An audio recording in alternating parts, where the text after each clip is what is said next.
देख रहे थे कि एटिपिकल सिम्टम्स जो हैं वो MDD विद सीजनल पैटर्न में हो रहे हैं। तो ये एटिपिकल फीचर्स असल में क्या होते हैं? Characterise by the mood reactivity, depression with atypical features, इसके नीचे ही ये चीज़ आ गई।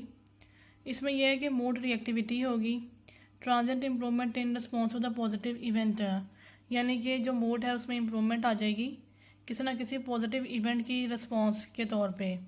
हाइपर सोमनिया, ठीक है, बहुत ज़्यादा नींद आएगी। हाइपरफेजिया, ठीक है, बहुत भूख लगेगी। Leaden paralysis, heavy feeling in the arms and legs, long standing interpersonal rejection sensitivity. तो इसमें जो है वो इंटरपर्सनल रिजेक्शन सेंसिटिविटी इसमें इंक्रीज़ हो जाएगी।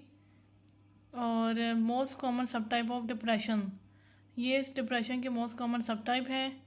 ट्रीटमेंट इसके हम करते हैं cognitive behaviour therapy and the SSRIs are the first line treatment. MAO inhibitors are effective but not first line because of their risk profile. CBT करेंगे सबसे पहले, फिर SSRI देंगे, फिर माओ भी दे सकते हैं, लेकिन माओ की जो रिस्क प्रोफाइल है वो काफ़ी ज़्यादा है, इस वजह से इनको फर्स्ट लाइन ट्रीटमेंट के तौर पे नहीं देते। इसमें देखते हैं interpersonal rejection sensitivity. The interpersonal rejection sensitivity IRS correlates with the neuroticism, the tendency to experience frequent intense negative emotions। तो इसमें जो है वो एक्सपीरियंस हो रहे होंगे फ्रीक्वेंट, यानी बार बार इंटेंस किस्म के नेगेटिव इमोशंस एक्सपीरियंस हो रहे होंगे, जो कि एसोसिएटेड होंगे विद द सेंस ऑफ इनकंट्रोलेबिलिटी, ठीक है। तो इसमें जो है वो सेंस होगी एक अनकंट्रोलेबिलिटी की, the perception of inadequate coping in response to stress. तो इंडिविजुअल जो है वो उसको बार बार ये नेगेटिव इमोशंस आ रहे होंगे कि वो स्ट्रेस के साथ जो है वो सही से जो है वो कोऑपरेट नहीं कर सका, सही से कोप नहीं कर सका, और अपना आप जो है वो इसमें अच्छा नहीं लग रहा होगा जैसे अपना आप जो है वो स्ट्रेस को रिस्पॉन्स के तौर पे जो है वो कंट्रोल्ड और सही तरीके से जो है वो कोप नहीं कर सका। तो इस चीज़ को कहते हैं interpersonal rejection sensitivity. Uncontrollability, sense of uncontrollability होगी, यानी कि लगेगा कि अपना कंट्रोल नहीं है। इन रिस्पॉन्स टू स्ट्रेस, यानी कि पेशेंट को ये लगेगा कि उसका स्ट्रेस के रिस्पॉन्स पर अपने आप पे कोई कंट्रोल नहीं है और वो ठीक से स्ट्रेस को रिस्पॉन्स नहीं कर सका। ये नेगेटिव इमोशंस उसको बार बार आ रहे होंगे। तो ये जो डिप्रेशन विद एटिपिकल फीचर्स हैं, ये सबसे ज़्यादा कॉमन जो है वो सब टाइप ऑफ डिप्रेशन है, सबसे ज़्यादा ये देखी जाती है। और इसमें हमने देखा कि मूड रिएक्टिविटी भी है, यानी कि मूड चेंज हो रहा है, इम्प्रूव हो रहा है विद द पॉजिटिव इवेंट। इसमें नींद ज़्यादा आ रही है, भूख ज़्यादा लग रही है, पैरालिसिस हुई है, long standing interpersonal rejection sensitivity है, ठीक है। ट्रीटमेंट इसकी हम करेंगे CBT से और SSRI से। माओ इनहिबिटर से जो है वो हम फर्स्ट लाइन के तौर पे नहीं करेंगे क्योंकि उनकी रिस्क प्रोफाइल ज़्यादा है। इसके बाद आता है द पेरीपार्टम मूड डिस्टर्बेंसेस। ये जो पेरीपार्टम मूड डिस्टर्बेंसेस है, दे ऑनसेट जो इसका होता है वो ड्यूरिंग प्रेगनेंसी होगा या with in 4 weeks of delivery, या फिर डिलीवरी के बाद जो है 4 हफ्ते हैं उनके अंदर अंदर होगा। Increase risk with the history of mood disorders, और रिस्क ज़्यादा इंक्रीज तब होगी जब पेशेंट को पहले भी कोई मूड डिसऑर्डर्स रह चुके हों। तो पोस्टपार्टम ब्लूज़ है इसमें, और MDD विद द पेरीपार्टम ऑनसेट है, और पोस्टपार्टम साइकोसिस है। तो पहले इसमें देखते हैं पोस्टपार्टम ब्लूज़। इसका जो इंसिडेंस रेट है वो 50 to 85% है। Characterised by the depressed affect, tearfulness and fatigue starting 2 to 3 days after delivery. तो इसमें डिलीवरी के 2 से 3 दिन के बाद जो पेशेंट है उसका जो मूड है वो बहुत डिप्रेस्ड हो जाएगा। टीयरफुलनेस यानी कि आंसू आ जाएंगे, फटीग और थकावट बहुत ज़्यादा होगी। Usually resolve with in 2 weeks, पर ये 2 वीक्स के अंदर जो है वो रिजॉल्व हो जाता है। ट्रीटमेंट इसकी सपोर्टिव है। Follow up to assess for the possible MDD with peripartum onset. Treatment इसकी सपोर्टिव है, पर इसमें फॉलो अप भी हमें करना चाहिए ताकि हम ये जान सकें कि कहीं पेशेंट को MDD विद पेरीपार्टम ऑनसेट तो नहीं हुई। MDD विद पेरीपार्टम ऑनसेट, इसकी इंसिडेंस जो है वो कम है, 10 to 15% है। Formally called the postpartum depression, meets the MDD criteria with onset either during pregnancy or within 4 weeks after delivery। तो MDD का जो क्राइटेरिया था वो सिगी कैप्स के नाम से, तो उसमें जो सिम्टम्स बयान हुए थे वो इसमें हो रहे होंगे, और उन सिम्टम्स का जो ऑनसेट है वो या तो प्रेगनेंसी के दौरान स्टार्ट होगा या फिर डिलीवरी के बाद वाले पहले 4 हफ्तों के दरमियान में स्टार्ट होगा। तो वो भी इसमें हो सकती है। इसको हम पोस्टमार्टम डिप्रेशन भी कहते हैं। ट्रीटमेंट इसकी जो है वो CBT और SSRI are the first line treatment. Postpartum साइकोसिस, इसकी इंसिडेंस काफ़ी कम है, 0.1 से 0.2% है। Characterise with the mood congruent delusions, तो इसमें क्या है कि इसमें मूड से रेलिवेंट जो है वो हेलुसिनेशंस और डिलूजन्स और thought of harming the baby और सेल्फ। तो इसमें जो इस तरह के भी थॉट्स आ रही होंगे कि बेबी या अपने आप को हार्म करने के बारे में भी। इसके रिस्क फैक्टर्स हैं include the first pregnancy, family history, bipolar disorder, अगर पेशेंट को पहले से कोई बाइपोलर डिसऑर्डर रहा हो, साइकोटिक डिसऑर्डर रहा हो, या कोई रीसेंट मेडिकेशन चेंज है। ट्रीटमेंट इसकी है the hospitalisation, the initiation of the atypical antipsychotics. Patient को हम हॉस्पिटलाइज कर देंगे और उसको एटिपिकल एंटीसाइकोटिक्स देंगे। इफ़ इनसफिशेंट तो इलेक्ट्रोकन्वर्सिव थेरेपी करनी पड़ती है।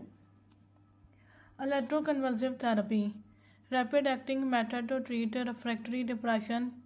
ठीक है, तो इलेक्ट्रोकन्वर्सिव थेरेपी क्या है? ये एक रैपिड एक्टिंग मेथड है जिससे हम जो है वो रिफ्रैक्टरी डिप्रेशन को ट्रीट कर सकते हैं। ठीक है, डिप्रेशन विद साइकोटिक सिम्टम्स, एक तो रिफ्रैक्टरी जो ठीक ना हो रही है उस डिप्रेशन को, या फिर वो डिप्रेशन जिसके साथ साइकोटिक सिम्टम्स हो रहे हैं, कैटाटोनिया को, एंड एक्यूट सुइसाइडलिटी। ठीक है, सुसाइड थॉट्स को भी हम इससे ट्रीट करते हैं, और कैटाटोनिया को भी इससे हम ट्रीट करते हैं, वो हम देख लेते हैं। Catatonia is a disorder that disturbs a person's awareness of the world around them. People with this condition sometimes react very little or not at all to their surroundings. तो कैटाटोनिया एक ऐसा डिसऑर्डर है जिसमें patient की awareness नहीं रहती of the world around them, अपने इर्द गिर्द की दुनिया के बारे में। People with this condition sometimes react very little और नॉट एट ऑल। तो जिन लोगों को ये कैटाटोनिया हुआ होता है वो रिएक्ट या तो बहुत ही कम करते हैं या बिल्कुल भी नहीं करते टू द सराउंडिंग्स, और might behave in ways that are unusual, unexpected और अनसेफ टू देम और अदर्स। ठीक है, तो वो कुछ इस तरह के वेज में जो है वो बिहेव कर रहे होते हैं जो उनके लिए जो अनयूजुअल है, अनएक्सपेक्टेड है और अनसेफ है, उनके लिए भी और दूसरों के लिए भी। तो इलेक्ट्रोकन्वर्सिव थेरेपी को हम कैटाटोनिया के ट्रीटमेंट में भी यूज़ कर सकते हैं। इंड्यूसेस टॉनिक क्रोनिक सीजर, अब इस थेरेपी के अंदर हमने टॉनिक क्रोनिक सीजर को इंड्यूस करवाना है अंडर अनीस्थीसिया एंड न्यूरोमस्कुलर ब्लॉकेड। अनीस्थीसिया और न्यूरोमस्कुलर ब्लॉकेड देने के बाद हमने टॉनिक क्रोनिक सीजर को इंड्यूस करवाना होता है। Adverse effects include disorientation, headache, तो इसमें जो डिसोरिएंटेशन हो सकती है, हेडिक हो सकता है, पार्शियल एंट्रोग्रेड एंड रेट्रोग्रेड एमनीसिया हो सकता है, यूजली रिजॉल्विंग इन 6 मंथ्स। लेकिन ये जो एमनीसिया है ये यूजली रिजॉल्व हो जाएगा इन 6 मंथ्स। नो एब्सोलूट कॉन्ट्राइंडिकेशंस, ठीक है, कॉन्ट्राइंडिकेशन इसकी एब्सोलूट कोई भी नहीं है। Safe in pregnant individuals and older adults, ये प्रेग्नेंट इंडिविजुअल्स और ऑल्डर अडल्ट्स दोनों में सेफ है। Risk factor for the suicide deaths,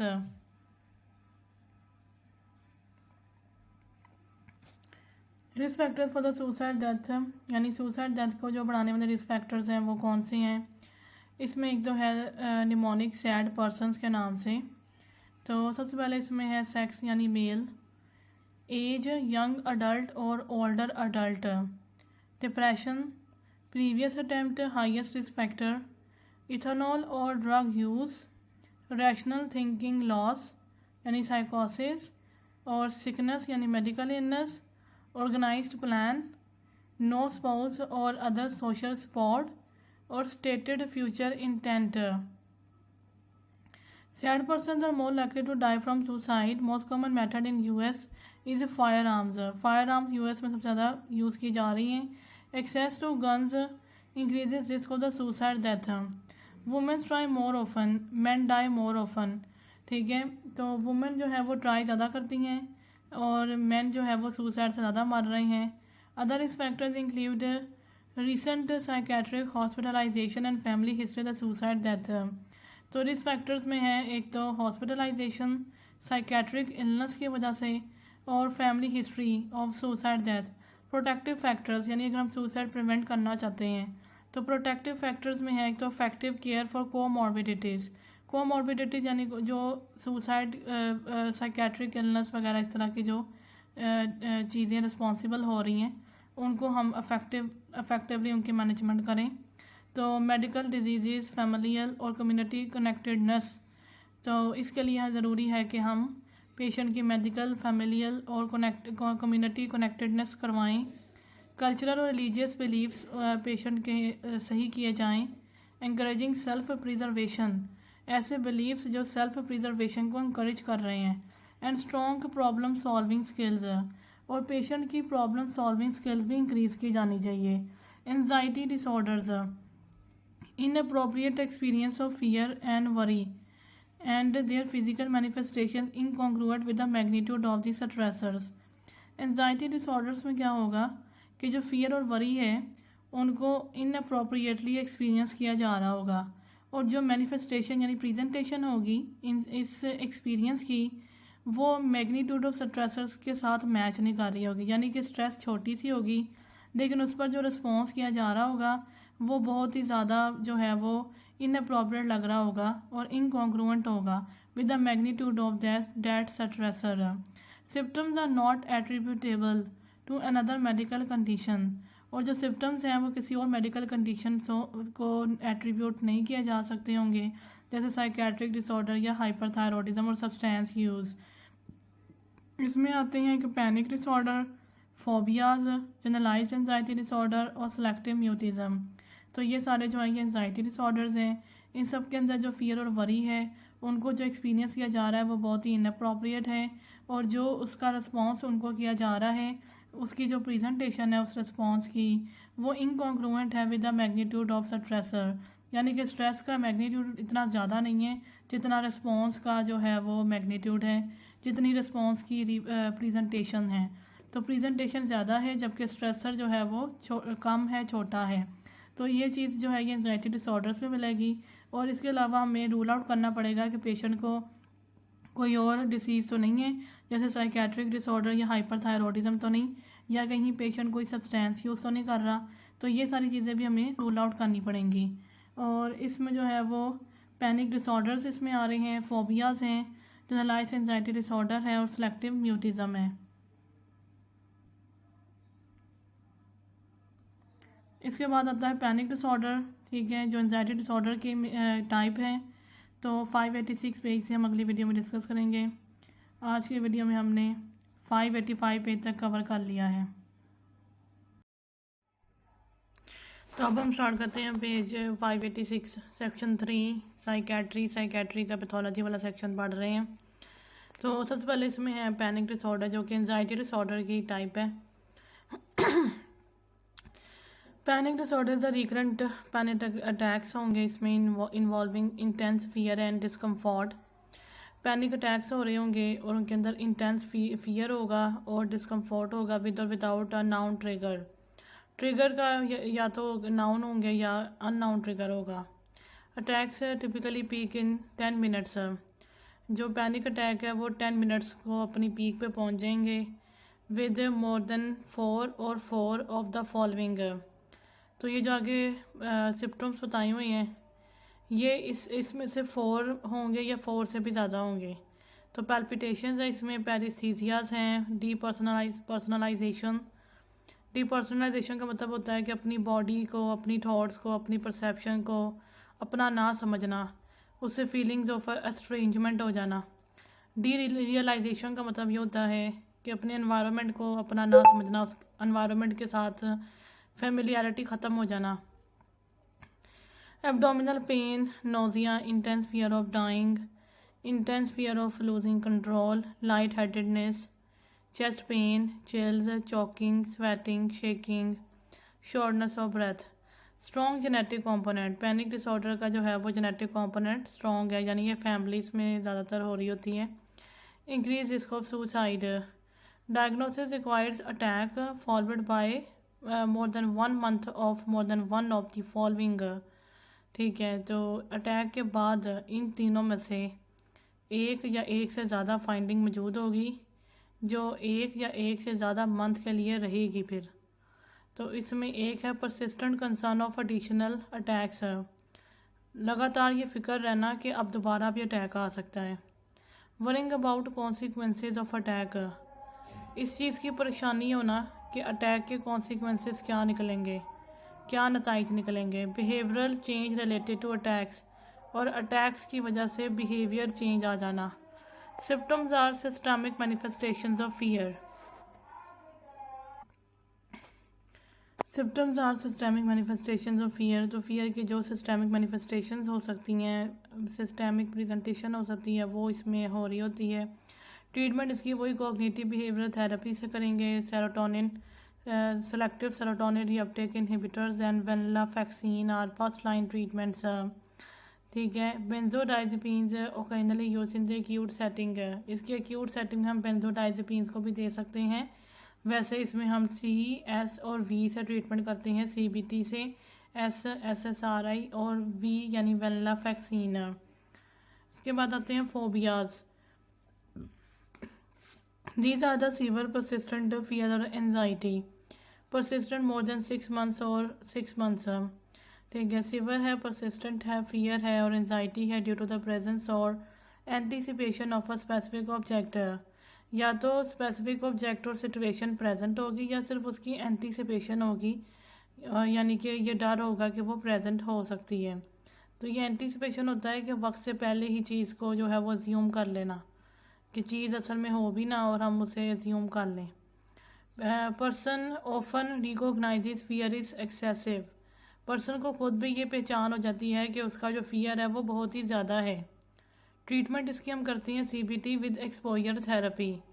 एक तो इसमें CBT करेंगे, एक्सपोजर थेरेपी में हम जो है वो जिस चीज़ से पेशेंट को फियर हो रहा होता है उसको आहिस्ता आहिस्ता एक्सपोज करते हैं पेशेंट को।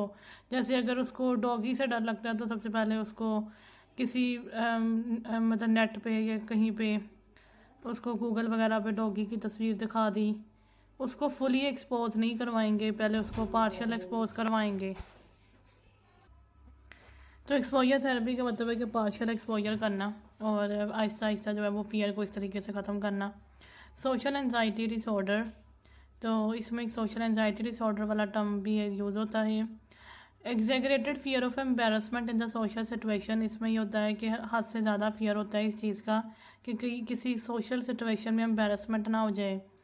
जैसे पब्लिक स्पीकिंग, अगर कोई पब्लिक स्पीकिंग करनी पड़ गई है, यूजिंग पब्लिक रेस्टरूम यूज़ करते हुए भी जो है वो एम्बेरसमेंट जो है वो पेशेंट को हो रही होती है। ट्रीटमेंट इसमें है CBT और SSRI और वेनलाफैक्सिन यानी CSV। इसमें भी वही सेम ट्रीटमेंट है जो पैनिक डिसऑर्डर की थी।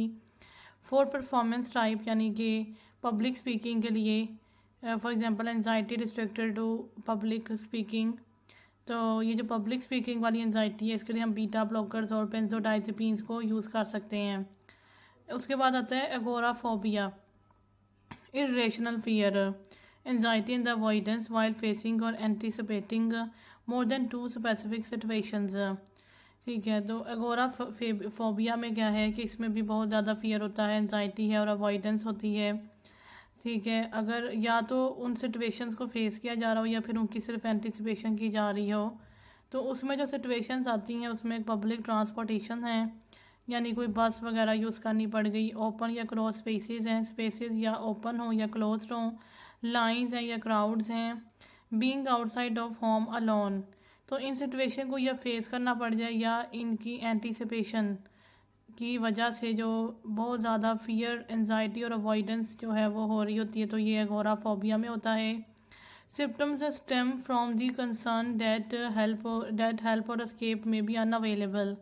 तो ये सिम्टम्स इस फिक्र से जो है वो आगाज़ हो रहा होता है, इस फिक्र से जो है वो स्टेम आउट हो रहे होते हैं कि हो सकता है कि हमें हेल्प या एस्केप जो है वो ना मिल सके, कि हम वहाँ पे कहीं फंस ना जाएं।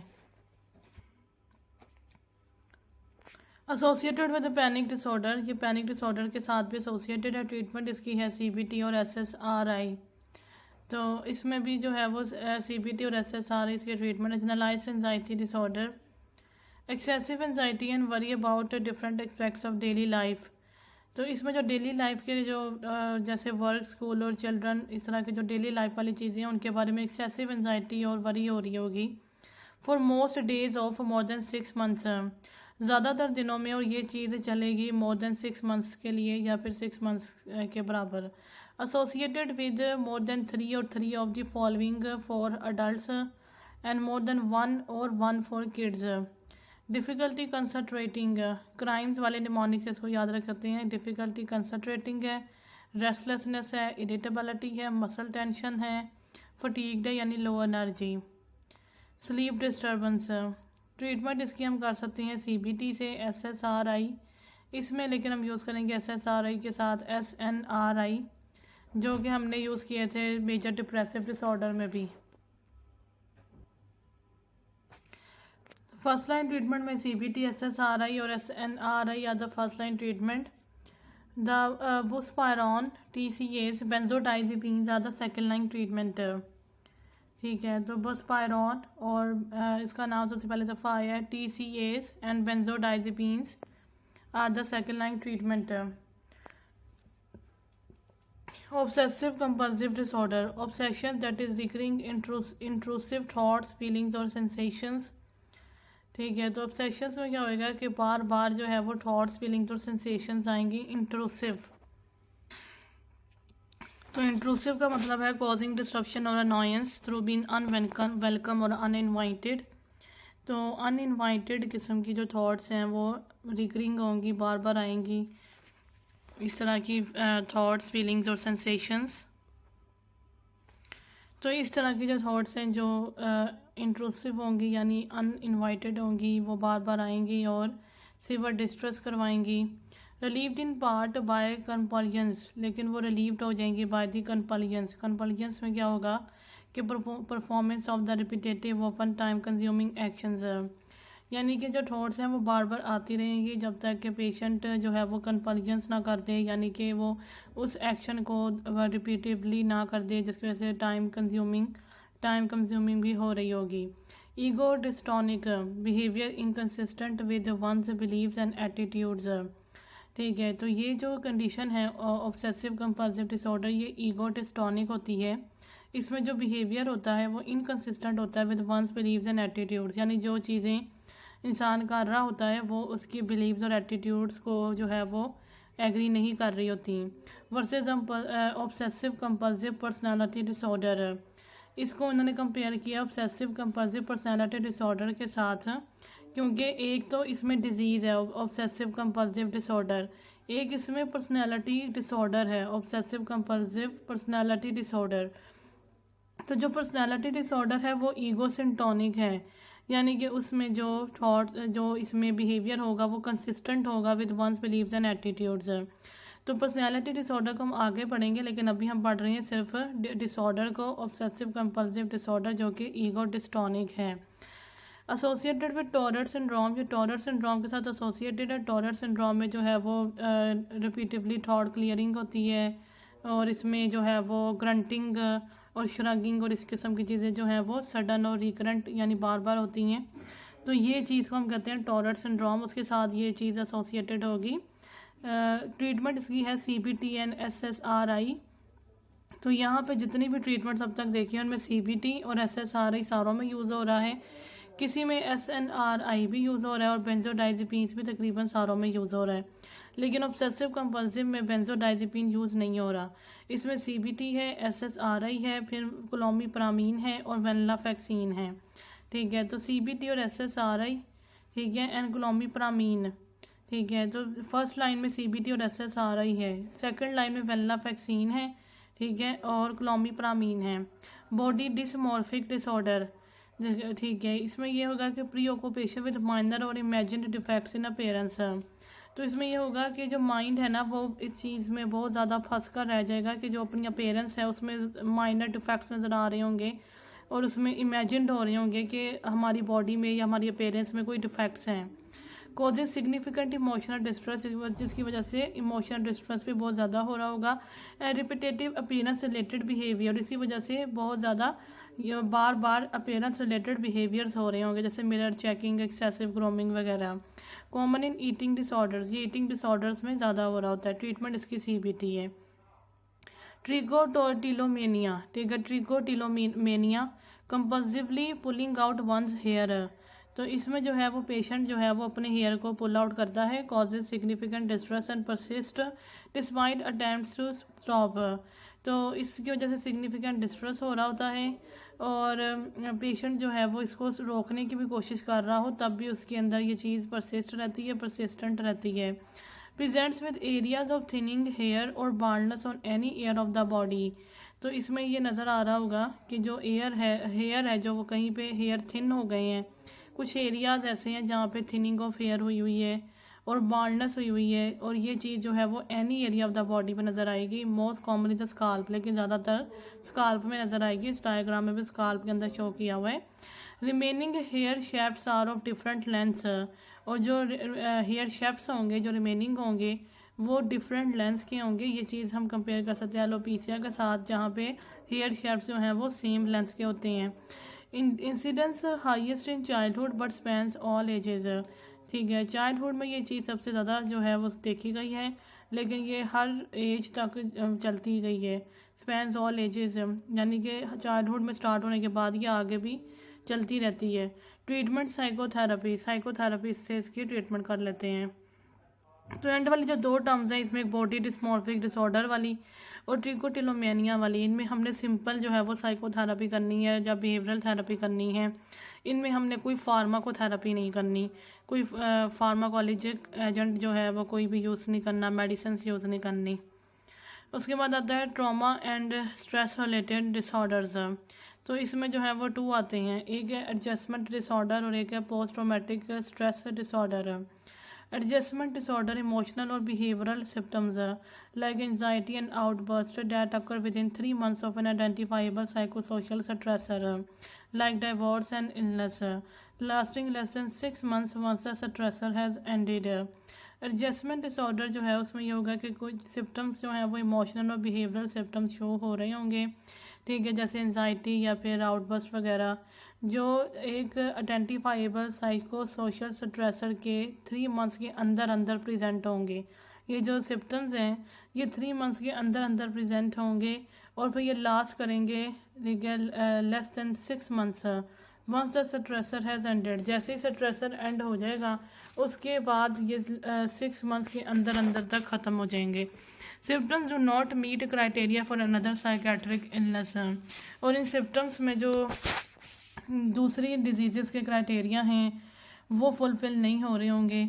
If symptoms persist more than 6 months after stressor ends, अगर सिम्टम्स 6 मंथ से ज़्यादा देर तक परसिस्ट कर जाएं जबकि स्ट्रेसर एंड हो चुका है, रीएवैल्यूएट फॉर अदर एक्सप्लेनेशंस, फिर हो सकता है कि कोई और बीमारी है पेशेंट को, जैसे मेजर डिप्रेसिव डिसऑर्डर या फिर generalised anxiety disorder.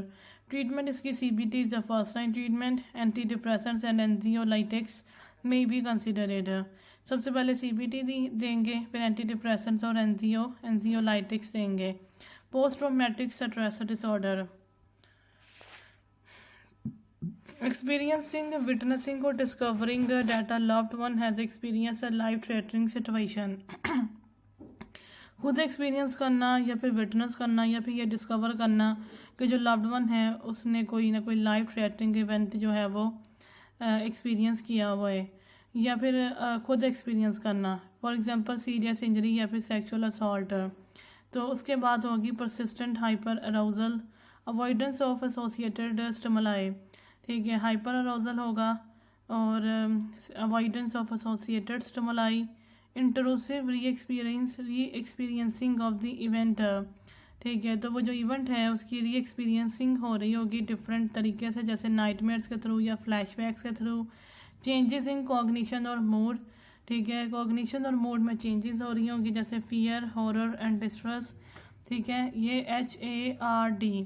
Hyper arousal, avoidance और री experiencing and changes in cognition और मूड में है fear, horror and distress. Disturbance last for more than 1 month with significant distress और impaired functioning.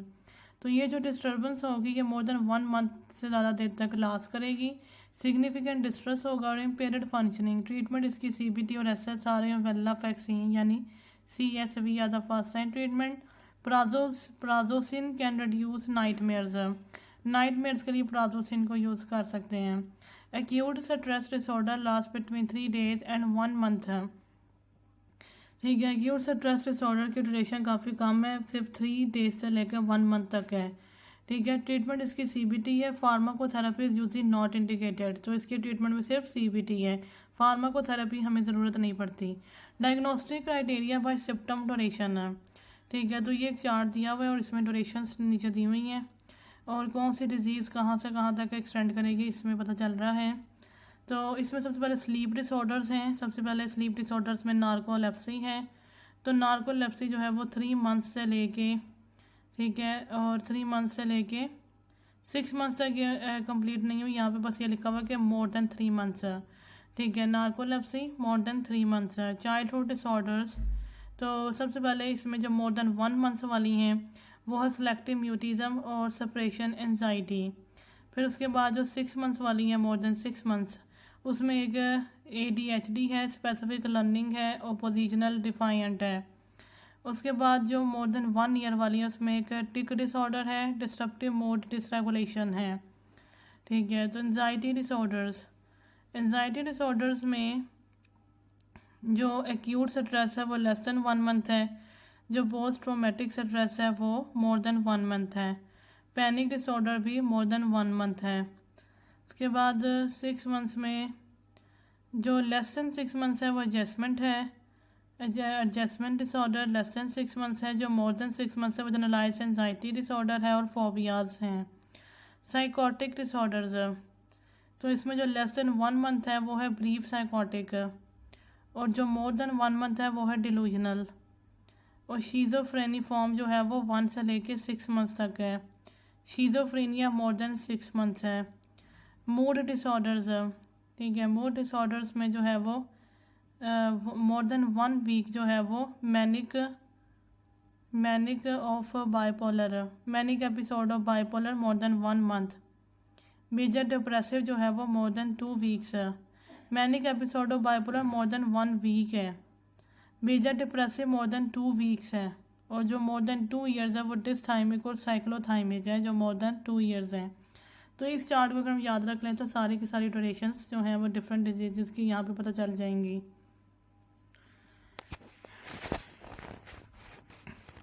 Personality disorders, inflexible, maladaptive and rigidly pervasive patterns of behavior causing subjective distress and or impaired functioning. Person is usually not aware of the problem. Egosyntonic, usually present by the early childhood. तो इसमें जो personality है वो inflexible होगी, यानी कि changeable नहीं होगी, और मैल अडेप्टिव होगी, यानी कि अपनी सराउंडिंग्स के साथ जो है वो अडेप्टेशन ठीक से नहीं कर रही होगी। एंड रिजिडली परवेसिव, और रिजिडली परवेसिव होगी। तो रिजिडली में जो रिजिड है, अनएबल टू बेंड और be forced out of shape, यानी नॉट फ्लेक्सिबल, ठीक है। Pervasive especially of unwelcome influence और physical effect spreading widely throughout an area और अ ग्रुप ऑफ पीपल, यानी कि इसमें जो पर्सनालिटी है वो परवेसिव होने का मतलब ये है कि वो अनवेलकम होगी, यानी किसी को पसंद नहीं आ रही होगी, तो और वो स्प्रेडिंग यानी डोमिनेटिंग किस्म की होगी।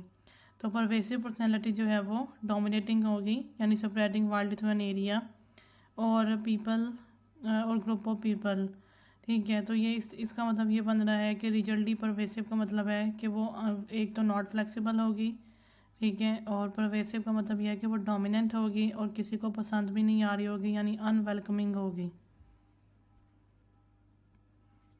Inflexible, maladaptive and rigidly pervasive patterns of behaviour, ठीक है, जो कि हमें पर्सनालिटी डिसऑर्डर्स में मिलेंगे। कॉजिंग सब्जेक्टिव डिस्ट्रेस और इम्पेयर्ड फंक्शनिंग, जिसकी वजह से डिस्ट्रेस और इम्पेयर्ड फंक्शनिंग हो रही होगी। Person is not aware of problem, person को अपनी इस प्रॉब्लम का कुछ पता नहीं होगा, क्योंकि वो ईगो सेंटोनिक होगी, क्योंकि वो जो कर रहा होगा वो उसकी ईगो के साथ बिल्कुल कंसिस्टेंट होगा, यानी कि उसको अपने बिलीव्स और एटीट्यूड्स के मुताबिक लग रहा होगा।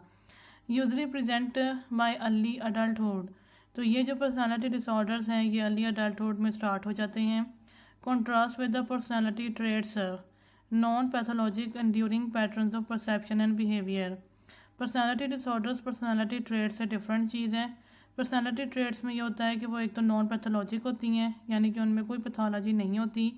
एंड्यूरिंग पैटर्न्स, और वो एक एंड्यूरिंग पैटर्न्स होते हैं, यानी कि अडेप्टिव पैटर्न्स होते हैं of the perception and behaviour, यानी वो आहिस्ता आहिस्ता खुद से जो अडेप्ट कर जाते हैं इंसान की परसेप्शन में और उसके बिहेवियर में, तो उसको हम पर्सनालिटी ट्रेट्स कहते हैं। 3 क्लस्टर्स, पर्सनालिटी डिसऑर्डर्स में 3 क्लस्टर्स आते हैं, cluster A, cluster B, cluster C.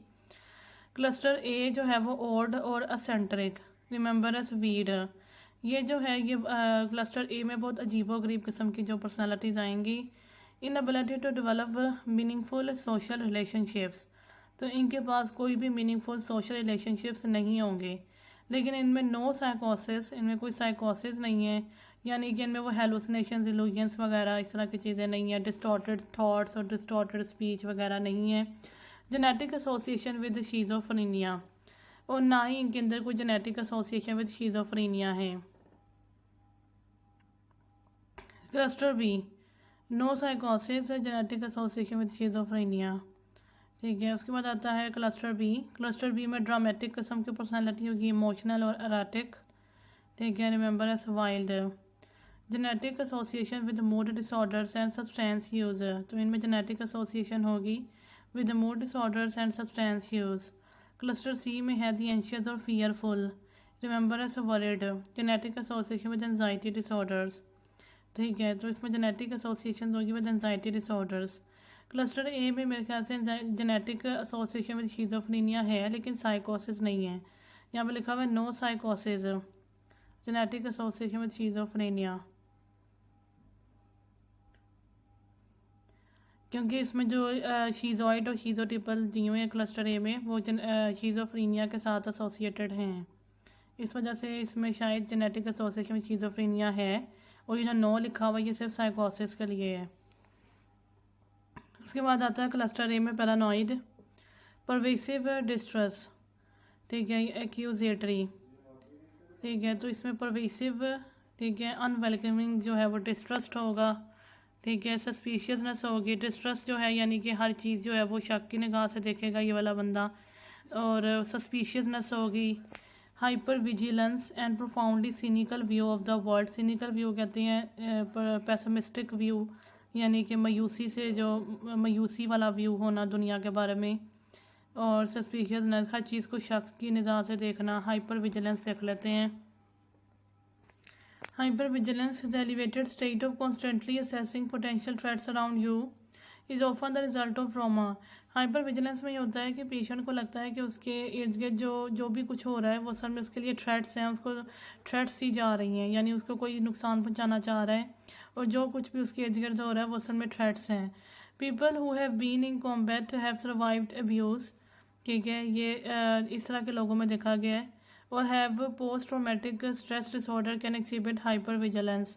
Post traumatic stress disorder can be caused by the wide variety of incidents, ठीक है, तो हाइपर विजिलेंस जो है वो पैरानॉइड वाली पर्सनालिटी में हो रही होगी। और एक वर्ड था एक्यूजेटरी।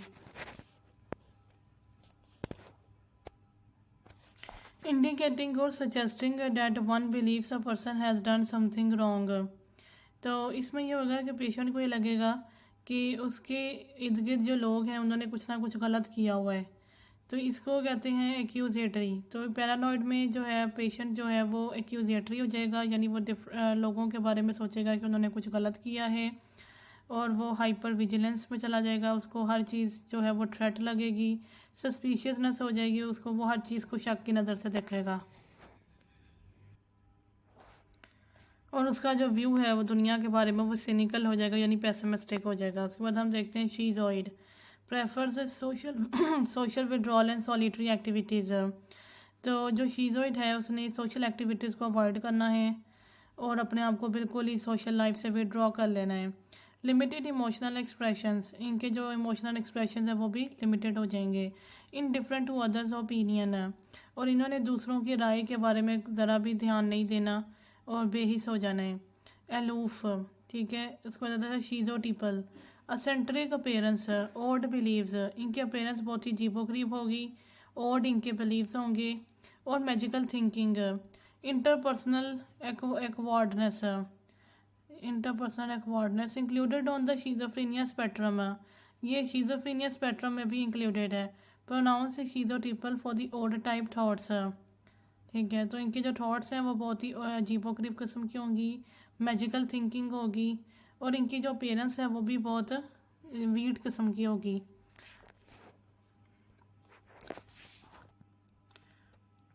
असेंट्रिक का मतलब है कि स्लाइटली स्ट्रेंज एंड अनकन्वेंशनल, यानी कि जो यूजुअल चीज़ होती है उससे हटकर होना, स्ट्रेंज होना। तो उनकी जो पेरेंट्स होगी वो असेंट्रिक होगी।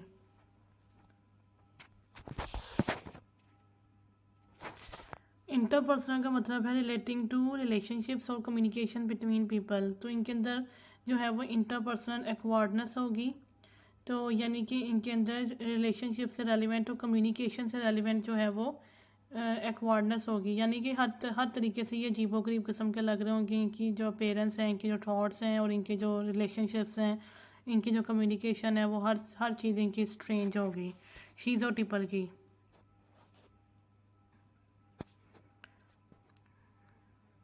क्लस्टर बी में आते हैं the antisocial, disregard for the rights of others with the lack of remorse. ठीक है। तो ये जो है ये दूसरों के राइट्स को जो है वो डिसरिगार्ड करेंगे, यानी बिल्कुल कंसिडर नहीं करेंगे, with the lack of remorse. तो इनके अंदर जो है वो कोई पछतावा भी नहीं होगा, लैक ऑफ रिमोर्स। ठीक है। Involves criminality.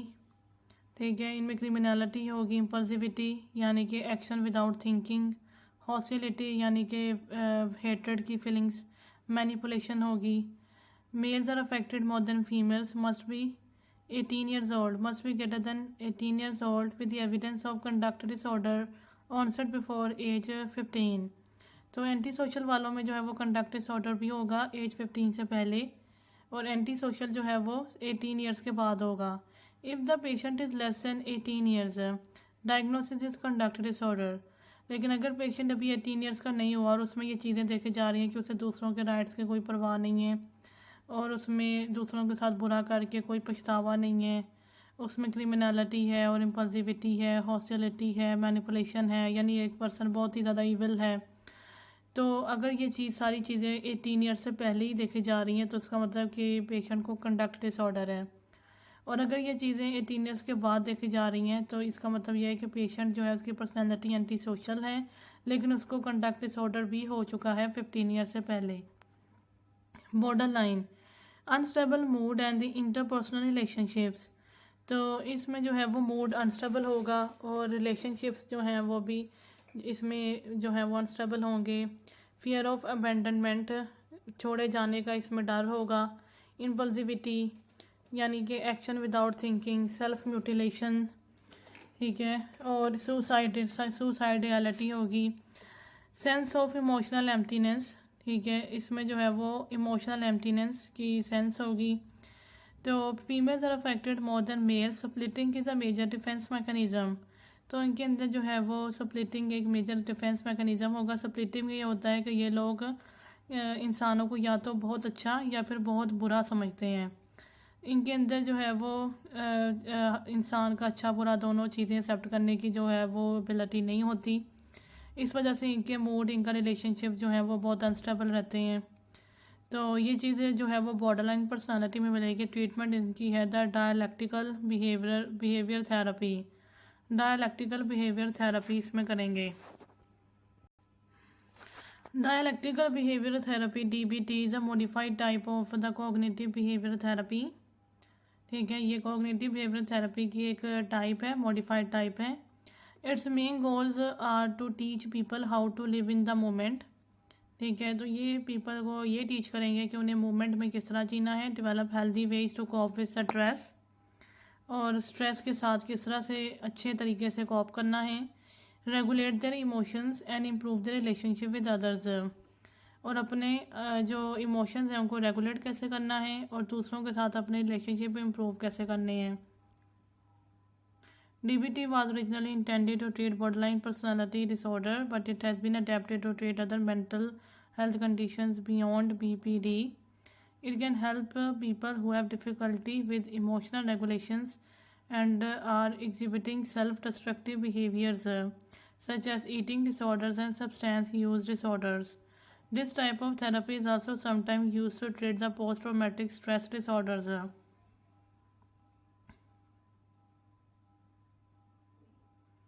DBT has evolved to become an evidence-based psychotherapy approach that is used to treat many conditions. Settings in which DBT are often used to include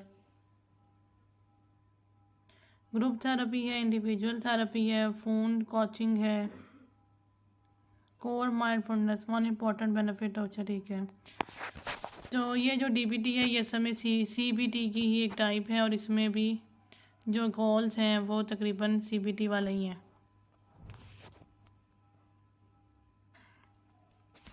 तो बॉर्डर लाइन के treatment में हमने ये जो है DBT करनी है।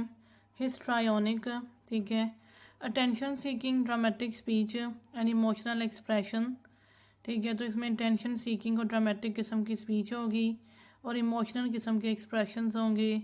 Shallow and लिबाइल emotions, ठीक है, तो इसमें अनस्टेबल किस्म के इमोशंस होंगे।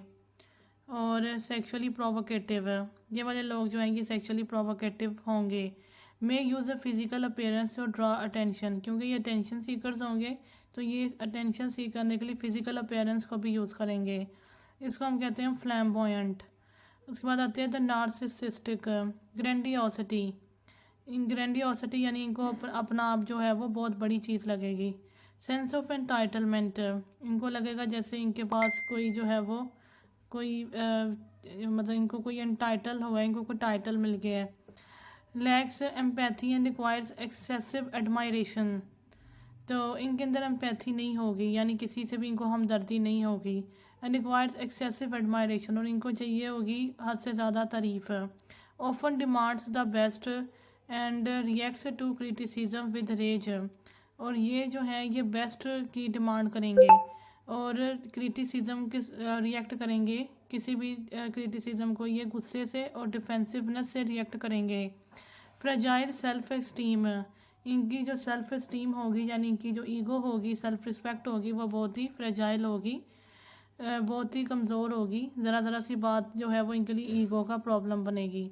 Most often envious of others, और इनको दूसरों से जेलसी भी होगी। उसके बाद आता है क्लस्टर सी। क्लस्टर सी में आते हैं avoidant, hypersensitive to rejection and criticism. ये जो अवॉइडेंट हैं ये भी हाइपर सेंसिटिव होंगे to rejection and criticism. Socially inhibited, ठीक है, ये सोशली इनहिबिटेड होंगे यानी कि ये भी एंटी सोशल होंगे, सोशली इनके इतने जो हैं वो कनेक्शंस नहीं होंगे।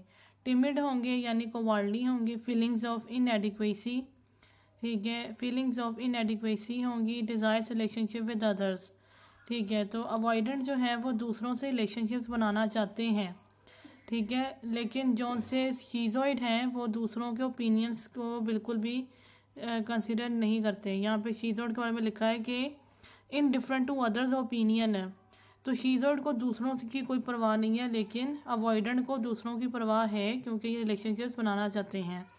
इधर एक वर्ड है इनएडिक्वेसी, इसको देख लेते हैं। Inadequacy is the inability to deal with the situation और with life. The state or the quality of being inadequate, lack of the quantity or the quality required। तो उनके अंदर जो है वो अवॉइडेंस के अंदर जो है वो फीलिंग्स ऑफ इनएडिक्वेसी होती है, यानी उन्हें लगता है कि उनके पास सिचुएशन के साथ या फिर लाइफ के साथ डील करने की एबिलिटी नहीं है और उनके पास वो रिक्वायर्ड क्वालिटी नहीं है जो उनके पास होनी चाहिए थी। इसके बाद हम देखते हैं ऑब्सेसिव कंपल्सिव पर्सनालिटी डिसऑर्डर। तो ये पर्सनालिटी डिसऑर्डर और जो हमने पहले पढ़ा था वो ओसीडी था simple.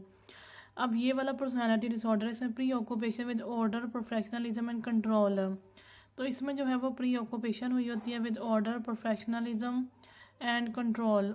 Obsessive compulsive ego syntonic, तो ये वाले ईगो सिंटोनिक होते हैं, ठीक है, इनके जो बिहेवियर होता है वो कंसिस्टेंट होता है इनके बिलीव्स और एटीट्यूड्स के साथ, जबकि ओसीडी जो है वो ईगो डिस्टोनिक है यानी उनका बिहेवियर उनकी बिलीव्स और एटीट्यूड्स के इनकंसिस्टेंट होता है। इसके बाद आते हैं dependent, excessive need for support. इनको जो है वो एक्सेसिव नीड फॉर सपोर्ट होती है, ये क्लिंगी होते हैं।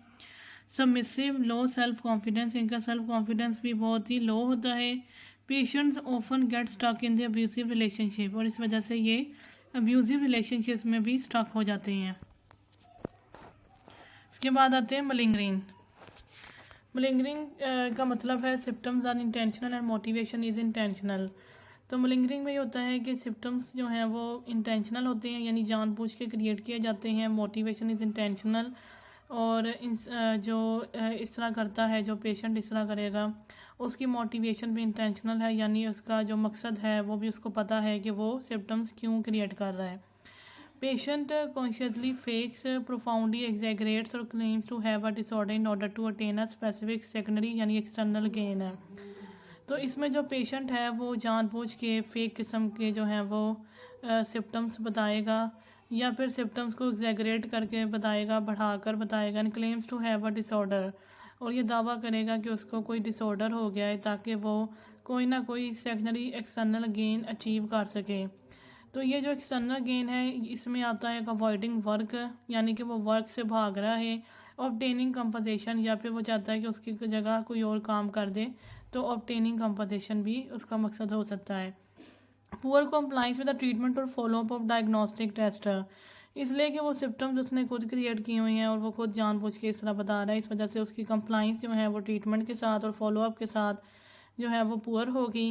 कंप्लेंट से सीज आफ्टर गेन, और जब उसको मकसद पूरा हो जाएगा तो उसकी कंप्लेंट्स जो हैं वो सीज हो जाएंगी। वर्सेस फैक्टिशियस डिसऑर्डर, ठीक है। अब क्या है फैक्टिशियस डिसऑर्डर, इसमें जो सिम्टम्स हैं वो तो इंटेंशनल है लेकिन मोटिवेशन इज़ अनकॉन्शियस, यानी कि इसमें सिम्टम्स तो खुद क्रिएट किए जा रहे हैं लेकिन जो इरादा है, जो मकसद है, वो पेशेंट को अपना खुद भी नहीं पता होता। पेशेंट कॉन्शियसली क्रिएट्स फिजिकल और the psychological symptoms in order to assume sick role, patient जो है वो जानबूझ के जो है वो फिजिकल और साइकोलॉजिकल सिम्टम्स क्रिएट करता है और अपने आप को और सिक रोल वो प्ले कर रहा होता है। And to get medical attention and sympathy, और वो उसको ऐसा करके जो है वो एक मेडिकल अटेंशन मिल जाती है और सिंपैथी यानी हमदर्दी मिल जाती है। प्राइमरी इंटरनल गेन, अब इसमें जो कुछ भी मिल रहा है वो पेशेंट को खुद मिल रहा है, उसकी ज़ात को मिल रहा है, जैसे उसको अटेंशन मिल रही है, उसको सिंपैथी मिल रही है, तो यानी उसको प्राइमरी इंटरनल गेन मिला। सेकेंडरी एक्सटर्नल गेन में ज़ात को नहीं मिलता, जैसे अवॉइडिंग वर्क और ऑब्टेनिंग कंपनसेशन, तो ये जो है ये एक्सटर्नल गेन्स हैं। तो अब जो इंटरनल गेन्स होते हैं वो अपनी ज़ात को मिलते हैं, ठीक है। उसके बाद आते हैं factitious disorder imposed on self, ठीक है। अब यहाँ पे है अपने आप पे जो है वो फैक्टिशियस डिसऑर्डर को इम्पोज कर लेना, इसको फॉर्मली कहते थे मंचाउसन सिंड्रोम। क्रॉनिक फैक्टिशियस डिसऑर्डर, काफ़ी देर से जो है वो फैक्टिशियस डिसऑर्डर जो है वो हुआ होगा with predominantly physical signs and symptoms, ठीक है, फिजिकल साइंस एंड सिम्टम्स के साथ characterised by the history of multiple hospital admissions, और एक मल्टीपल हॉस्पिटल एडमिशंस की हिस्ट्री भी होगी। And willingness to undergo invasive procedures, more common in females and the health care workers, ठीक है, और विलिंगनेस भी होगी टू अंडरगो इन्वेसिव प्रोसीजर्स। अब एक फ़र्क तो इन दोनों में ये है कि मलिंगरिंग और फैक्टिशियस में मोटिवेशन का फ़र्क है, कि मलिंगरिंग में मोटिवेशन इंटेंशनल है, फैक्टिशियस में मोटिवेशन अनकॉन्शियस है। दूसरा फ़र्क ये है कि मलिंगरिंग में जो है वो सेकेंडरी गेन्स मिल रहे हैं, यानी एक्सटर्नल गेन्स मिल रहे हैं, जबकि फैक्टिशियस में प्राइमरी इंटरनल गेन्स मिल रहे हैं। तीसरा फ़र्क इनमें यह भी है कि जो मलिंगरिंग है उसमें पेशेंट जो है वो डायग्नोस्टिक टेस्ट और हॉस्पिटल एडमिशन वगैरह से भागता है। फैक्टिशियस में पेशेंट की एक लंबी हिस्ट्री होगी कि वो हॉस्पिटल एडमिशन वगैरह में जा चुका है और उसने इन्वेसिव प्रोसीजर्स भी करवा लिए हैं, ठीक है। चौथा इसमें जो है वो लिखा तो नहीं हुआ लेकिन यहाँ पे लिखा है कि factitious disorder more common in females and health care workers. Malingering कहीं पे भी कॉमन हो सकता है लेकिन जो फैक्टिशियस डिसऑर्डर है वो फीमेल्स में ही और हेल्थ केयर वर्कर्स में ही ज़्यादा देखा गया है। Factitious disorder imposed on another, formerly called the Munchausen syndrome by proxy, illness in an individual being cared for, ठीक है। तो इसमें क्या होगा कि इंडिविजुअल में इलनेस होगी, ठीक है, जिसकी केयर की जा रही है। Most often a child often seen in disabled or the older adult directly caused, ठीक है, एक ऐसा इंडिविजुअल, ठीक है, जिसकी केयर की जा रही है उसमें इलनेस या तो डायरेक्टली करवाई जाएगी या फिर वो फैब्रिकेट की जाएगी।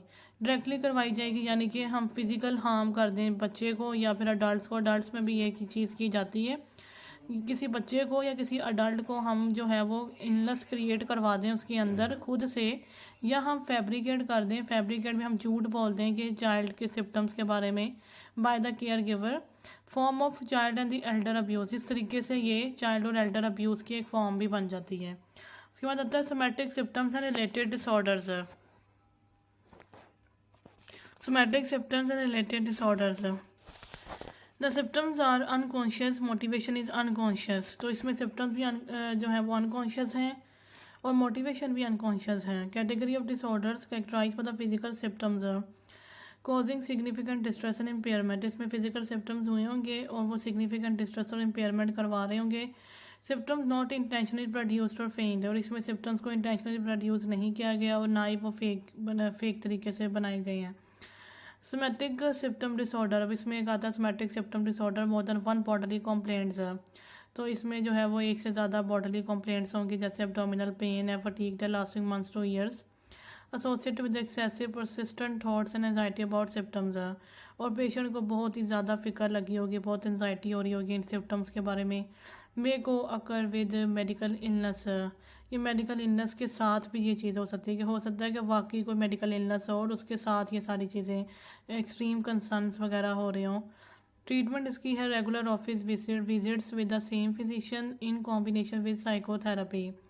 ठीक है, तो इसकी ट्रीटमेंट ये है कि हम पेशेंट से कहेंगे कि वो रेगुलर ऑफिस विजिट्स करे, ठीक है, और सेम फिजिशियन के बाद पास ही जाए। ठीक है, तो वो रेगुलर विजिट्स करे सेम फिजिशियन को और इसके साथ हम उसकी साइकोथेरेपी भी करेंगे। Conversion disorder, it is also called the functional neurologic symptom disorder. ठीक है, functional neurologic symptom disorder FNS। ठीक है, तो ये functional neurologic symptom disorder, unexplained loss of sensory of the motor function. तो इसमें जो है वो समझ नहीं आएगी कि किस तरीके से सेंसरी या मोटर फंक्शन की लॉस हो गई है, जैसे पैरालिसिस हो गई, ब्लाइंडनेस हो गई, म्यूटिज्म हो गई। Often forming an acute stressor, उससे पहले कोई ना कोई एक्यूट स्ट्रेसर भी हुआ होगा। पेशेंट में भी अवेयर हो but in different toward symptoms, patient को जो है वो अवेयरनेस तो होगी कि उसको सिम्टम्स हैं, लेकिन इन डिफरेंट यानी उसको फ़र्क कोई नहीं पड़ता होगा सिम्टम्स के मौजूद होने से। मोर common in females, adolescents and young adults. ठीक है, तो कन्वर्जन डिसऑर्डर में कुछ ऐसे सिम्टम्स होंगे, जो कुछ ऐसे सेंसरी और मोटर सिम्टम्स होंगे जो हमारी समझ में नहीं आ रहे होंगे। ठीक है, पेशेंट को उन सिम्टम्स की अवेयरनेस होगी, लेकिन पेशेंट को उनके मौजूद होने से कोई फ़र्क नहीं पड़ रहा होगा। अब सोमैटिक सिम्पटम डिसऑर्डर में पेशेंट को बहुत ज़्यादा एक्सट्रीम फिक्र लगी हुई है, कन्वर्जन डिसऑर्डर में पेशेंट को बिल्कुल ही परवाह ही नहीं है। मोर common in females, adolescents and young adults, ये चीज़ ज़्यादातर फीमेल्स में, एडोलेसेंट्स और यंग अडल्ट्स में देखी गई है। इलनेस एंजाइटी डिसऑर्डर, ठीक है, illness anxiety disorder pre occupation with acquiring और हैविंग अ सीरियस इलनेस। तो इसमें जो है वो माइंड जो है वो प्री ऑक्यूपाइड हो गया है कि उसको कहीं कोई सीरियस बीमारी ना हो जाए।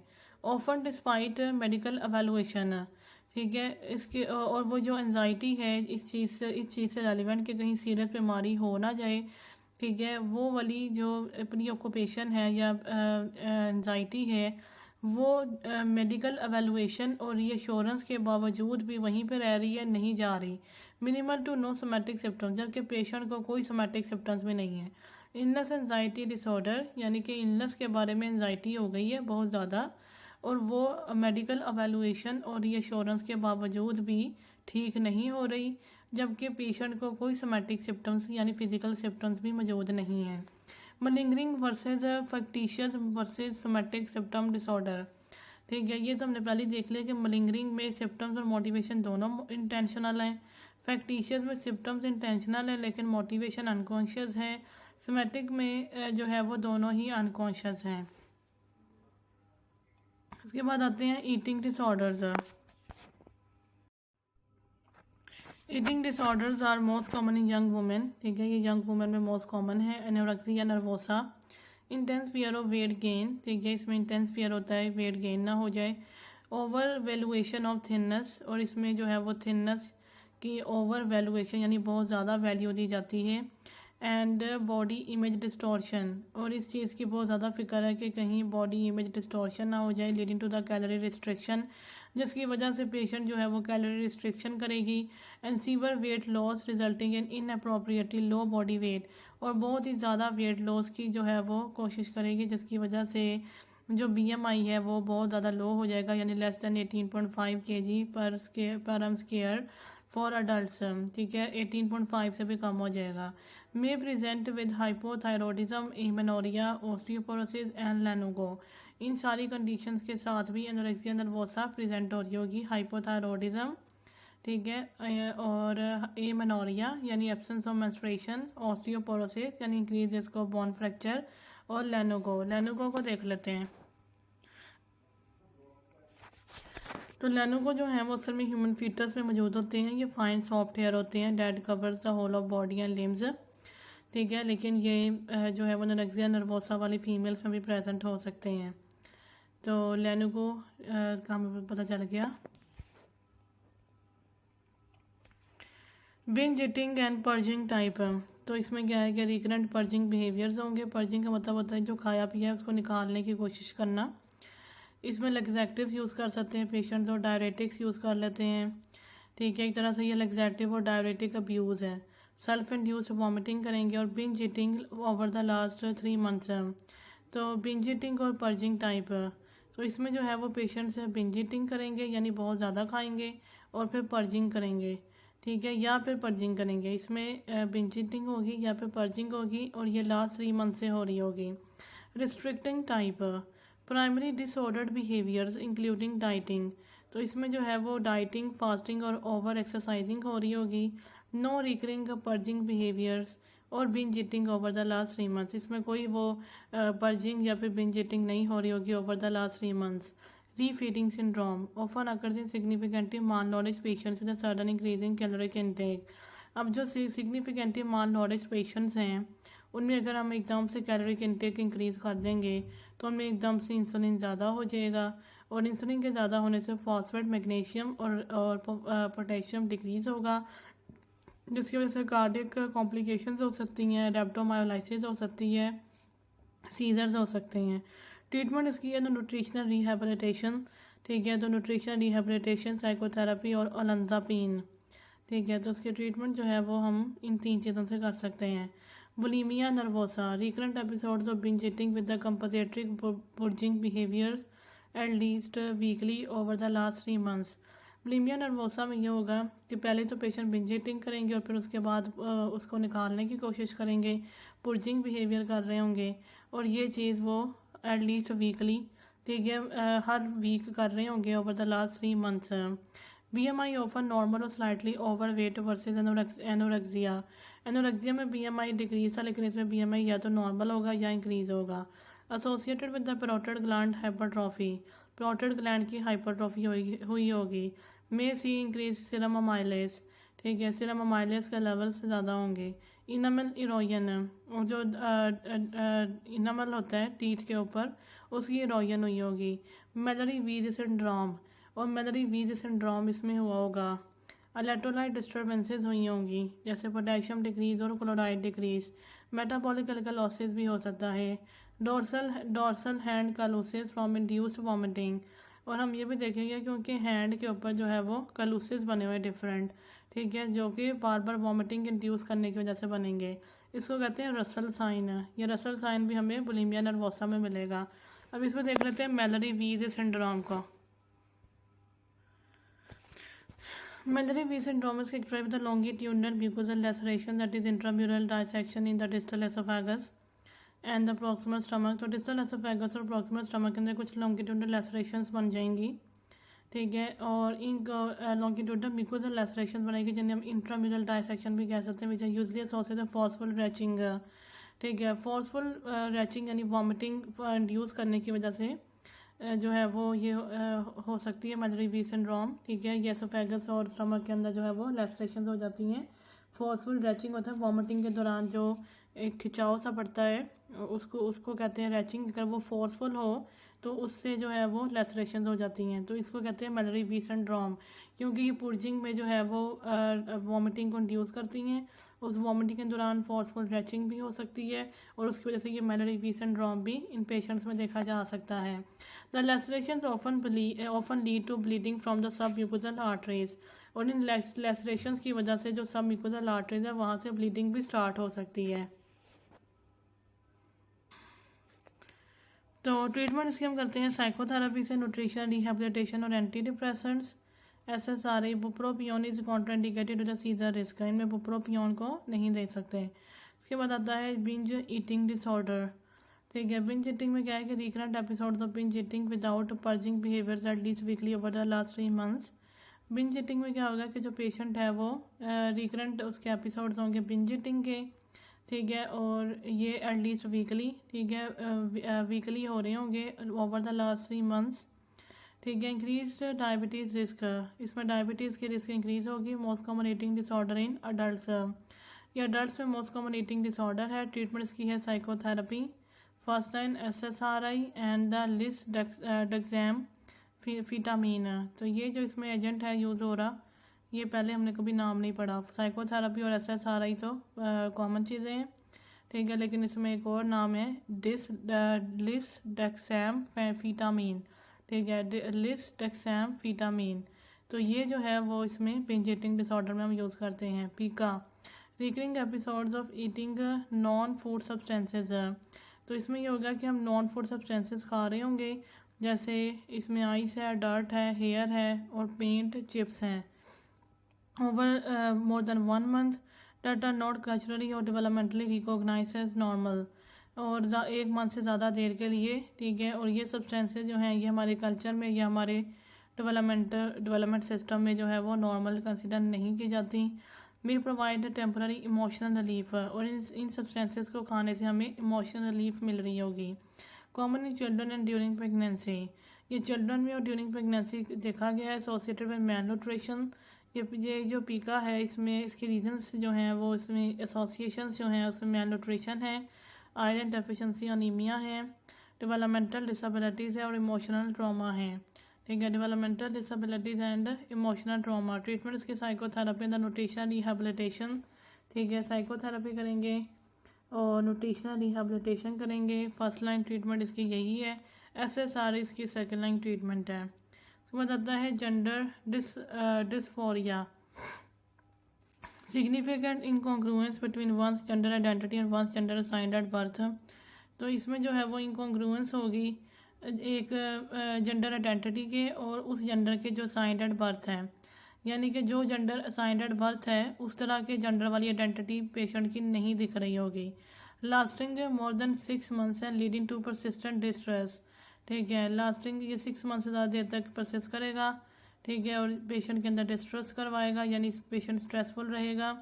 इंडिविजुअल्स एक्सपीरियंस मार्क्ड डिस्कम्फर्ट, उनको बहुत ज़्यादा डिस्कम्फर्ट हो रहा होगा विद देयर असाइंड जेंडर, उस जेंडर के साथ जो उन्हें असाइंड होगा, which interfere with social academic and other areas of function. ठीक है, तो उन्हें बहुत ज़्यादा जो डिस्कम्फर्ट है वो उनके सोशल एकेडमिक और अदर एरियाज ऑफ फंक्शन को अफेक्ट कर रहा होगा। इंडिविजुअल्स में pursue multiple domains of gender affirmation. ठीक है, तो इंडिविजुअल्स जो हैं वो जेंडर अफर्मेशन अचीव करने की कोशिश करेंगे, यानी अपने जेंडर को मनवाने की कोशिश करेंगे, including social, legal and medical. Transgender, any individual who transiently और परसिस्टेंटली एक्सपीरियंसेस इनकॉन्ग्रुएंस, ठीक है, between the gender identity and the gender assigned at birth. तो ट्रांसजेंडर जो है वो एक ऐसे इंडिविजुअल को कहते हैं, ठीक है, जो ट्रांजिएंटली यानी थोड़ी देर के लिए या फिर परसिस्टेंटली या ज़्यादा देर के लिए एक्सपीरियंस करें इनकॉन्ग्रुएंस को between the gender identity and the gender assigned at birth. Incongruence को फील करें उनकी असल जेंडर आइडेंटिटी के बीच और वो जेंडर जो उनका मौजूद है, जो उनको बाय बर्थ मिला हुआ है। Some individuals who are transgender will experience gender dysphoria, तो जो ट्रांसजेंडर हैं वो अपने अंदर ये जेंडर डिस्फोरिया अक्सर ही फील करते हैं। Non conformity to one's assigned gender self is not a mental disorder, और ये कोई मेंटल डिसऑर्डर नहीं है अगर किसी को अपने असाइंड जेंडर के साथ नॉन कन्फॉर्मिटी है, यानी वो कंफर्टेबल नहीं है अगर अपने जेंडर के साथ, तो इसको जो है वो मेंटल डिसऑर्डर नहीं कहते। Sexual dysfunction includes the sexual desire disorders, तो इसमें जो है वो सेक्सुअल डिज़ायर के डिसऑर्डर्स होंगे, यानी हाइपो एक्टिव सेक्सुअल डिज़ायर और sexual aversion. Sexual arousal disorders, sexual arousal disorders में जो है वो इरेक्टाइल डिसफंक्शन है। ऑर्गेस्मिक डिसऑर्डर्स में anorgasmia and premature ejaculation है। सेक्सुअल पेन डिसऑर्डर्स में genitopelvic pain and the penetration disorder है। डिफरेंशियल डायग्नोसिस इंक्लूड्स पेनिस, ठीक है, पेनिस वाले निमोनिक सेल्स को याद रख सकते हैं। Psychological, if night time erection still occur, ठीक है। एंडोक्राइन, एंडोक्राइन में डायबिटीज़ और लो टेस्टोस्टेरोन है। न्यूरोजेनिक में postoperative and spinal cord injury है। और इनसफिशेंट ब्लड फ्लो, इसमें आर्थरोस्क्लेरोसिस है। सब्सटेंसेस में एंटी हाइपरटेंसिव्स, एंटी डिप्रेसेंट्स और इथानॉल, ठीक है, antihypertensives, anti depressants and ethanol. Sleep terror disorder, periods of inconsolable terror with screaming in the middle of night. इसमें patient जो है वो बहुत ही ज़्यादा टेरर के साथ उठ जाएगा रात के टाइम और स्क्रीमिंग कर रहा होगा। मोस्ट कॉमन इन चिल्ड्रन, ये चिल्ड्रन में ज़्यादातर पे देखा गया है। Occurs during slow wave deep यानी stage N 3 non REM sleep with no memory of the arousal episode. तो ये हमें जो नॉन REM स्लीप होती है उसके स्टेज 3 यानी स्टेज N3 में हमें देखा गया है, जिसमें स्लो वेव्स होते हैं और डीप, स्लो वेव और डीप, ठीक है। नॉन REM स्लीप, जो नॉन REM स्लीप है ना उसका स्टेज N3 है, उसमें ये देखी जाती है। और अराउजल यानी कि जो ड्रीम है जिसकी वजह से पेशेंट इतने टेरर में है, उसकी कोई मेमोरी जो है वो पेशेंट को नहीं होगी। As opposed to nightmares that occur during REM sleep. और एज अपोज यानी कि ये चीज़ जो है ये अपोजिट है to those nightmares that occur during REM sleep. वो नाइटमेयर्स जो हमें REM स्लीप के दौरान होते हैं वो हमें याद रहते हैं, लेकिन जो हमें नॉन REM स्लीप के स्टेज N3 में होंगे वो हमें याद नहीं होंगे। रिमेंबरिंग अ स्केरी ड्रीम, ठीक है। तो REM स्लीप में हमें अपने जो स्केरी ड्रीम है वो याद रहते हैं। ट्रिगर्स इंक्लूड, इसके ट्रिगर्स बन सकते हैं इमोशनल स्ट्रेस, हो सकता है कि चाइल्ड को कोई इमोशनल स्ट्रेस हो, फीवर हो या लैक ऑफ स्लीप हो। यूज इज सेल्फ लिमिटेड, ठीक है, ये खुद ब खुद रिजॉल्व हो जाता है। Enuresis, night time urinary incontinence for more than 2 times per week for more than 3 months in a person more than 5 years old. Enuresis में ये होता है कि नाइट टाइम जो है वो यूरिनरी इनकॉन्टिनेंस हो रही होती है, ठीक है, ये मोर देन 2 times होती है एक वीक के अंदर और मोर देन 3 months के लिए होती है। तो इनोरिसिस में जो है वो नाइट टाइम यूरिनरी इनकॉन्टिनेंस हो रही है more than 2 times per week, ठीक है, for more than 3 months in a person for which is who is more than 5 year old. First line treatment इसकी करेंगे behavioural modification, genetic scheduled voids करवाएंगे, फिर night time fluid restriction कर देंगे and positive reinforcement. First line treatment is behavioural modifications, ठीक है, ये सारा हमने देख लिया। इसके बाद फॉर रेफ्रैक्टरी केसेस हम बेड वेटिंग अलार्म यूज़ कर सकते हैं। ओरल डेस्मोप्रेसिंग को यूज़ करते हैं, यानी ADH analogue preferred over imipramine due to the fewer adverse effects. तो इसमें जो है वो ADH analogue preferred over, ADH analogue को प्रेफर्ड करते हैं ओवर इमीप्रामीन, ठीक है, because imipramine has more adverse effects as compare to the ADH analogue desmopressin. तो हम डेस्मोप्रेसिन दे सकते हैं और बेड वेटिंग अलार्म दे सकते हैं अगर रेफ्रैक्टरी केसेस हैं, यानी कि जो फर्स्ट लाइन ट्रीटमेंट उसके बावजूद भी ट्रीट नहीं हो रही। तो उसके बाद आता है narcolepsy, excessive day time sleepiness. तो इसमें जो दिन के टाइम है वो नींद बहुत ज़्यादा आ रही होती है, डिस्पाइट अवेकनिंग वेल रेस्टेड, जबकि पेशेंट जो है वो अच्छी तरह से जो है वो वेल रेस्टेड जो है वो अवेक हुआ है, with recurrent episodes of rapid onset overwhelming sleepiness, ठीक है, उसको जो है वो रिकरेंट एपिसोड्स आ रहे होंगे रैपिड ऑनसेट एकदम से, ओवरवेलमिंग स्लीपीनेस मतलब बहुत ज़्यादा नींद के, एकदम से उसे बहुत ज़्यादा नींद आ रही होगी। ये चीज़ उसके साथ होगी more than 3 times per week, एक वीक के अंदर तीन टाइम से भी ज़्यादा या फिर 3 टाइम के बराबर फॉर द लास्ट 3 months, पिछले 3 महीनों से। Due to the decrease orexin, इसमें ये होता है कि ओरेक्सिन जो है वो डिक्रीज़ हो जाता है, हाइपोक्रेटिन भी से कहते हैं, इसकी प्रोडक्शन जो है वो डिक्रीज़ हो जाती है the lateral hypothalamus, lateral hypothalamus के अंदर ओरेक्सिन या फिर हाइपोक्रेटिन इनकी मतलब प्रोडक्शन कम हो जाती है। डिसरेगुलेटेड स्लीप वेक साइकिल्स, और इस वजह से स्लीप वेक साइकिल्स भी डिसरेगुलेट हो जाते हैं। एसोसिएटेड विद, इसमें जो है वो हिप्नागोगिक होता है कि हेलुसिनेशंस आ रही होती हैं just before going to sleep, और hypnopompic just before awakening, get pumped up in the morning, hallucinations हो रही होती हैं। Nocturnal and narcoleptic sleep episodes, तो इसमें जो है वो स्लीप एपिसोड्स हो रहे होते हैं that start with the REM sleep यानी स्लीप पैरालिसिस, इस तरह के स्लीप एपिसोड्स होते हैं जो पैरालिसिस से स्टार्ट हो रहे होते हैं, यानी REM स्लीप से स्टार्ट हो रहे होते हैं। कैटाप्लेक्सी, इसमें होता है कि मसल टोन का लॉस हो जाता है following strong emotional stimulus such as laughter, यानी कि कोई अगर बहुत ही स्ट्रॉन्ग इमोशनल स्टिमुलस हो जाए जैसे लाफ्टर, तो उसके फ़ौरन बाद जो है वो एक स्ट्रॉन्ग जो है वो फ़ौरन बाद मसल टोन का लॉस हो जाता है। ट्रीटमेंट इसकी है गुड स्लीप हाइजीन, तो इसमें स्लीप हाइजीन जो है वो गुड होती है। डे टाइम स्टिमुलेंट्स, ठीक है, good sleep hygiene that is scheduled naps, regular sleep schedule. Day time stimulants for example amphetamines और मोडाफिनल, हम डे टाइम स्टिमुलेंट्स में दे सकते हैं जिसमें मोडाफिनल है और एम्फीटामीन्स है, और नाइट टाइम सोडियम ऑक्सीबेट देते हैं, ठीक है, नाइट टाइम सोडियम ऑक्सीबेट। तो स्लीप हाइजीन को हम इम्प्रूव करेंगे, शेड्यूल्ड नैप्स लेंगे और रेगुलर स्लीप शेड्यूल, अपना स्लीप का जो साइकिल है उसको सही करने की कोशिश करेंगे, और डे टाइम स्टिमुलेंट्स यूज़ करेंगे और नाइट टाइम में हम सोडियम ऑक्सीबेट को यूज़ करेंगे, ठीक है। उसके बाद आता है सब्सटेंस यूज डिसऑर्डर। ये सोडियम ऑक्सीबेट के आगे लिखा हुआ है GHB, तो इसको चेक कर लेते हैं।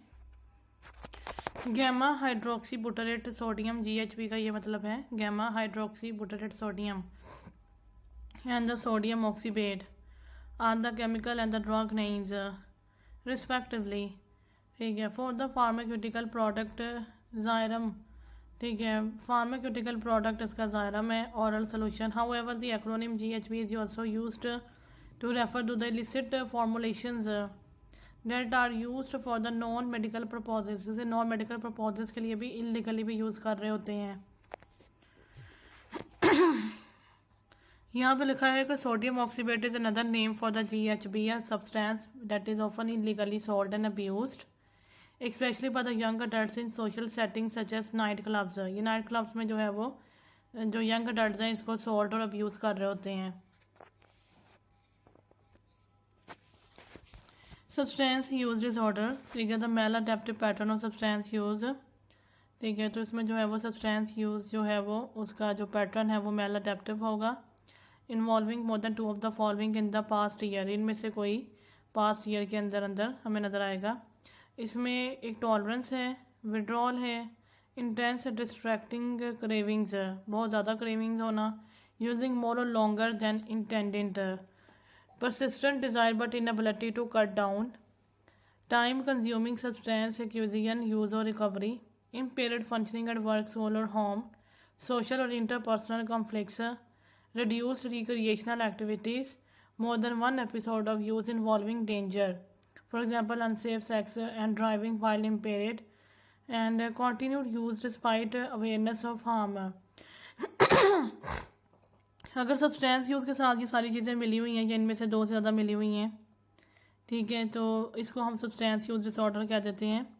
In the case of appropriate medical treatment with the prescribed medications, ठीक है, for example the opioid analgesics, sedatives and stimulants, symptoms of tolerance and withdrawal do not indicate a substance use disorder, ठीक है, tolerance और withdrawal के जो symptoms हैं वो substance use disorder को इंडिकेट नहीं कर रहे। In the case of appropriate medical treatment, ठीक है, अगर कोई पेशेंट जो है वो अप्रोप्रिएट मेडिकल ट्रीटमेंट ले रहा है और उसको मेडिकेशन दी जा रही हैं ताकि वो सब्सटेंस यूज़ को छोड़ दे, जैसे ओपियोइड्स एनाल्जेसिक्स दिए जा रहे हैं, सेडेटिव्स दिए जा रहे हैं और स्टिमुलेंट्स दिए जा रहे हैं, तो उसके बावजूद उसको फिर टॉलरेंस और विड्रॉल वाले सिम्टम्स हो रहे हैं, तो उसको हम सब्सटेंस यूज डिसऑर्डर में काउंट नहीं करेंगे। लेकिन अगर उसको कोई अप्रोप्रिएट मेडिकल ट्रीटमेंट नहीं दी जा रही, तब उसके अंदर अगर टॉलरेंस और विड्रॉल वाले सिम्टम्स हो रहे हैं, तब हम उसे सब्सटेंस यूज डिसऑर्डर में काउंट करेंगे। उसके बाद आता है gambling disorder, persistent recurrent problematic gambling. इसमें जो पेशेंट है वो परसिस्टेंट यानी जो है वो प्रोलॉन्ग ज़्यादा देर तक करता रहेगा, रिकरेंट बार बार करेगा, प्रॉब्लमेटिक यानी कि प्रॉब्लम्स भी स्टार्ट हो जाएंगी गैम्बलिंग से। Date can not be better explain जैसा मैनिक एपिसोड, तो इसको हम इससे ज़्यादा बेटर एक्सप्लेन नहीं कर सकते कि ये एक मैनिक एपिसोड लग रहा होगा। Diagnosis made if patient meets more than 4 of the following criteria, अगर इनमें से 4 से ज़्यादा पेशेंट के अंदर मौजूद हों तो हम इसको गैम्बलिंग डिसऑर्डर भी कह सकते हैं।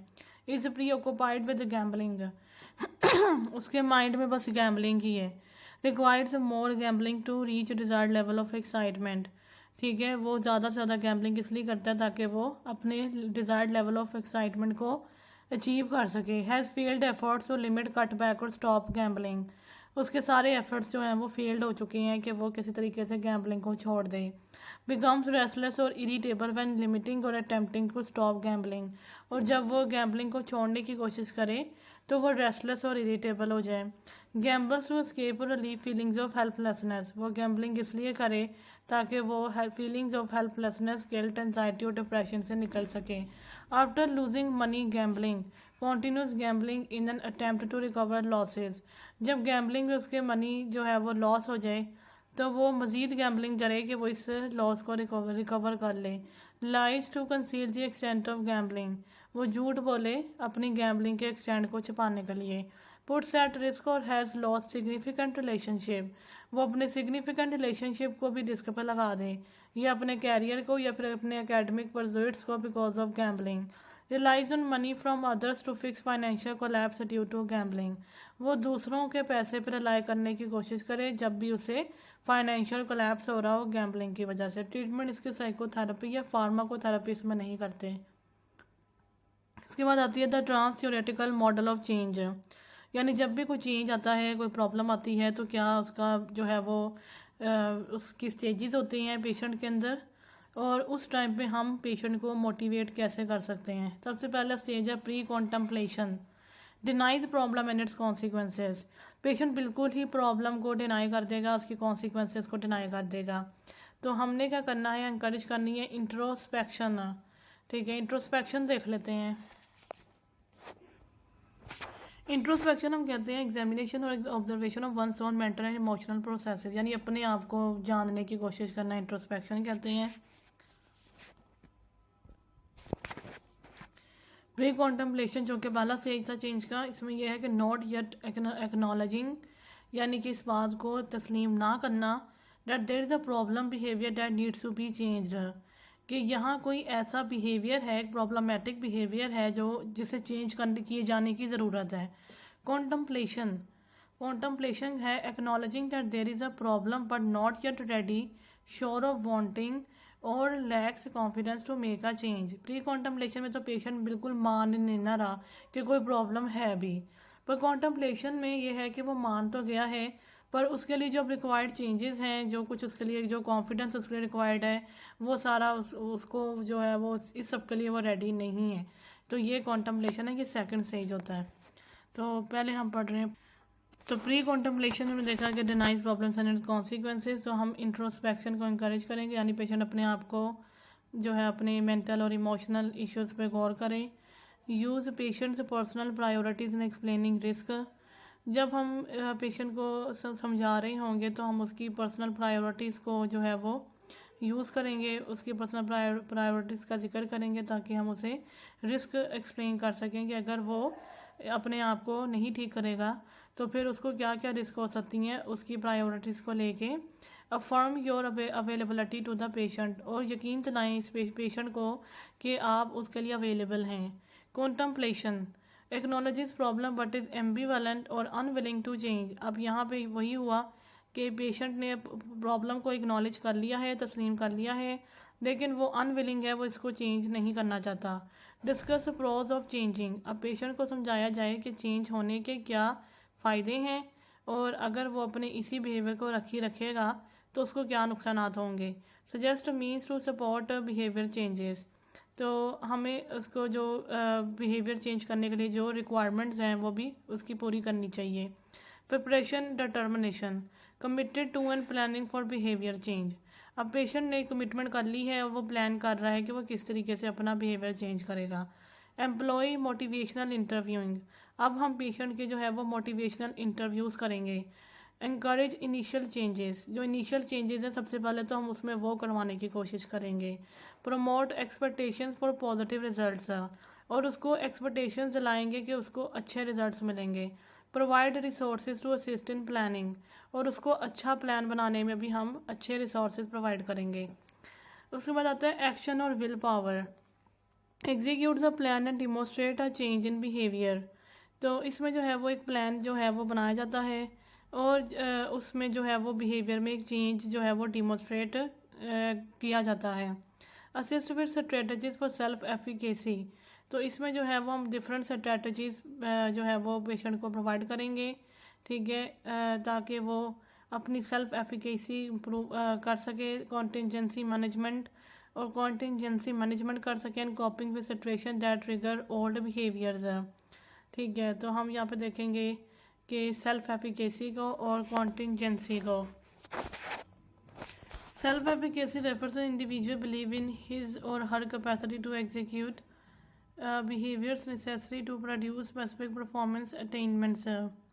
सेल्फ एफिकेसी का मतलब ये है कि इंडिविजुअल्स के जो बिलीव्स हैं अपनी कैपेसिटी पे, ठीक है, इसमें जो है वो इंडिविजुअल का जो अपनी कैपेसिटी पे बिलीव है कि वो डिफरेंट बिहेवियर्स को जो है वो अडॉप्ट कर सकता है, जिससे वो अपनी परफॉर्मेंस को, अपनी स्पेसिफिक परफॉर्मेंस को जो है वो अटेन कर सकता है। Self efficacy reflects confidence in the ability to exert control over one's on motivation behaviour and social environment. तो इसमें इसका असल मतलब ये है कि पेशेंट को अपने आप पे यकीन हो कि वो डिफरेंट बिहेवियर्स जो है वो अपने अंदर ला सकता है, और वो बिहेवियर्स उसको मदद करेंगे या वो बिहेवियर्स उसके नेसेसरी हैं कि वो एक अच्छी परफॉर्मेंस कर सके, और उस परफॉर्मेंस के अंदर वो सही जो अटेन करना चाहता है वो अटेन कर सके, वो गेन कर सके। तो इसको कहते हैं सेल्फ एफिकेसी। कंटिजेंसी हम कहते हैं किसी फ्यूचर इवेंट को और circumstance which is possible but can not be predicted with certainty. तो कंटिजेंसी असल में एक पॉसिबिलिटी है, यानी कि कोई ऐसा फ्यूचर इवेंट है जो हो सकता है लेकिन अभी तक वो हुआ नहीं है, लेकिन पॉसिबल है कि वो हो जाए, और इसीलिए हम उसको सही से प्रेडिक्ट नहीं कर सकते, पूरे यकीन के साथ हम उसको प्रेडिक्ट नहीं कर सकते। तो इसको कहते हैं कंटिजेंसी। तो एक्शन ऑफ विल पावर में हम उसको ऐसी स्ट्रेटजीज के साथ असिस्ट करेंगे जिससे वो अपनी जो है वो सेल्फ एफिकेसी को इम्प्रूव कर सके, कंटिजेंसी मैनेजमेंट कर सके, यानी कि कोई ऐसा इवेंट जो अभी तक हुआ नहीं है पर जिसके होने का खदशा है उसकी मैनेजमेंट कर सकें। कॉपिंग with situations that trigger old behaviour, और उन सिचुएशंस के साथ वो अच्छे से कॉप कर सके जो उसके अंदर दोबारा से ओल्ड बिहेवियर्स को ट्रिगर करती हों। Maintenance, new behaviours become sustained, अब जो न्यू बिहेवियर है वो सस्टेन्ड हो जाए। Integrate into personal identity and lifestyle, और उसकी जो पर्सनल आइडेंटिटी है और उसका जो लाइफस्टाइल है उसके अंदर बिल्कुल इंटीग्रेट हो जाए, बिल्कुल फिक्स हो जाए, अडेप्ट हो जाए, ठीक है। रीइंफोर्स डेवलपिंग हैबिट्स, तो जो अब हैबिट्स जो बन चुके हैं उनको रीइंफोर्स करना। Evaluate and mitigate relapse risk, और ये देखते रहना कि कहीं इसमें कोई रिलैप्स रिस्क तो नहीं हो रही। प्रेज प्रोग्रेस, और उसके प्रोग्रेस को तारीफ़ करते रहना। रिलैप्स में क्या है कि पेशेंट रिग्रेस कर गया है to prior behaviour does not always occur, तो पेशेंट जो है वो दोबारा से अपने पिछले बिहेवियर की तरफ रिग्रेस कर गया है, पर ऐसा हर दफ़ा नहीं होता। Varies based on degree of regression, तो इसमें जो हम मोटिवेशन करेंगे वो हमारी वेरी करेगी कि कितनी रिग्रेशन हुई है। एनकरेज रिटर्न टू चेंजेस, इसमें हम पेशेंट को दोबारा से एनकरेज करेंगे कि वो अपने चेंजेस जो उसने अडॉप्ट किए थे उन तक दोबारा आ जाए। Provide reassurance that changes remains possible, change remains possible, उसको ये रीअश्योरेंस प्रोवाइड करें कि चेंज अभी भी पॉसिबल है। तो ये चीज़ जो है ये रिलैप्स में आ गई। तो हमने देखा कि यहाँ पे 6 स्टेजेस हैं, ठीक है, मॉडल ऑफ चेंज के। प्री कॉन्टम्पलेशन जिसमें बिल्कुल ही डिनायल है, कॉन्टम्पलेशन जिसमें जो है वो प्रॉब्लम को एक्सेप्ट कर लिया गया लेकिन उसके लिए अभी रेडी नहीं है। प्रिपरेशन में रेडी हो गया है। एक्शन में उसने जो है वो एक प्लान भी बना लिया है और उसने चेंज को डिमॉन्स्ट्रेट करना भी अपने बिहेवियर में स्टार्ट कर दिया है। मेंटेनेंस में जो चेंज है वो उसके बिहेवियर में बिल्कुल इंटीग्रेट कर गया है, बिल्कुल उसकी पर्सनैलिटी का हिस्सा बन गया है। रिलैप्स में वो रिग्रेस कर रहा है दोबारा से, लेकिन ऐसा ज़रूरी नहीं है कि हर एक के साथ हो। अगर रिग्रेस हो रहा है तो फिर हम दोबारा से उसे इंकरेज करेंगे चेंज के लिए। इसके बाद आती है साइकेट्रिक इमरजेंसीज, लेकिन हम आज जो है वो कवर कर रहे हैं सिर्फ 592 पेज तक। 592 पेज तक हम आज के वीडियो में कवर कर रहे हैं।